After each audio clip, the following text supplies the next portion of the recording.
नमस्कार भुजबळजी, परवाच तुम्ही नमस्कार. मधुकर पिचड यांच्या प्रकृतीची विचारपूस करायला गेलेला होतात आणि आज मात्र ती दुःखद बातमी येते. हो, मी गेलो होतो 4 दिवसापूर्वी आणि त्यावेळेस हॉस्पिटलमध्ये त्यांना पाहायला. त्यावेळेस ते व्हेंटिलेटरवर होते. त्यांना मी बराच वेळ हाक मारत होतो, बोलत होतो, परंतु ते काही डोळे काही उघडत नव्हते. फक्त हाताने एकदा थोडंसं त्यांनी हालचाल केली, नमस्कार केल्यासारखं थोडंसं बोटं हलवली आणि मी जेव्हा चौकशी केली की काय नक्की, तर 6 महिन्यापूर्वी काहीतरी त्यांना ब्रेन स्ट्रोक काहीतरी झाला होता आणि तो 5 तासाच्या आतमध्ये हॉस्पिटलमध्ये न्यायचं म्हणून 2 तासाच्या आत त्यांनी अकोल्यावरून त्यांच्या मुलाने त्यांना नाशिकमध्ये बरोबर आणलं आणि नंतर त्यांच्यावर ताबडतोब इलाज झाला. इंजेक्शन दिल्यानंतर ते सगळं यशस्वी झालं होतं. तो क्लॉट वगैरे निघाला होता. परंतु नंतरच्या काही दिवसामध्ये त्यांना इन्फेक्शन झालं आणि त्या इन्फेक्शन मधून काही ते काही परत बाहेर काही आले नाही. पिचड साहेब हे मला म्हणजे मोठ्या भावाप्रमाणेच असायचे.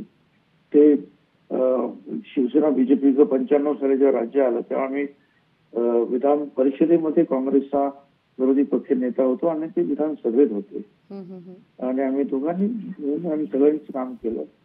आणि एक विशेष म्हणजे असं की आज आदिवासी खात्याला एक वेगळा निधी सेपरेट पूर्णपणे त्यांना दिला जातो. साधारणपणे 9% एकूण आपला जो काही निधी असतो प्रोजेक्ट त्याचा. आणि जसं आमच्या इतर खात्यामध्ये आमची मंत्रालयामध्ये फाईल करत असते तसं त्या खात्याच्या बाबतीत तर नाही. कारण एकदा पवार साहेबांनी ते कुठे व्हिजिटला गेले आदिवासी विभागामध्ये आणि त्यानंतर हे असं का होतं, थोडे पैसे आपण करत देतो होतं, तर त्यांनी सांगितलं फायली फिरत असतात आणि असं प्रॉब्लेम आहे.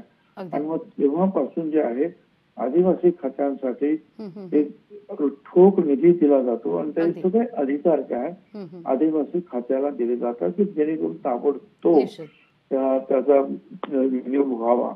हे काम जे आहे हे विशेषतः पिचड साहेबांनी त्यावेळेला ते करून घेतलं आणि त्यामुळे काय निश्चितपणे आदिवासी समाजामध्ये एक चांगलं काम सुद्धा व्हायला लागलं. तर खरं म्हणजे ते पहिल्यांदा वसंतदादा पाटील आणि नंतर पवार साहेबांवरून जास्त जोडलेले होते. अलीकडच्या काही दिवसामध्ये जे आहे महिन्यामध्ये ते बीजेपी मध्ये गेलेले होते आणि खरोखर अतिशय एक चांगला नेता जो आहे विशेषतः आदिवासी समाजाचा तो आपण गमावलेला आहे. अगदी भुजबळजी, धन्यवाद आमच्याशी संवाद साधला आणि ही प्रतिक्रिया दिली, आपल्या भावना व्यक्त केल्या त्याबद्दल. लोकशाही मराठी ऐका, पहा, जागरूक रहा.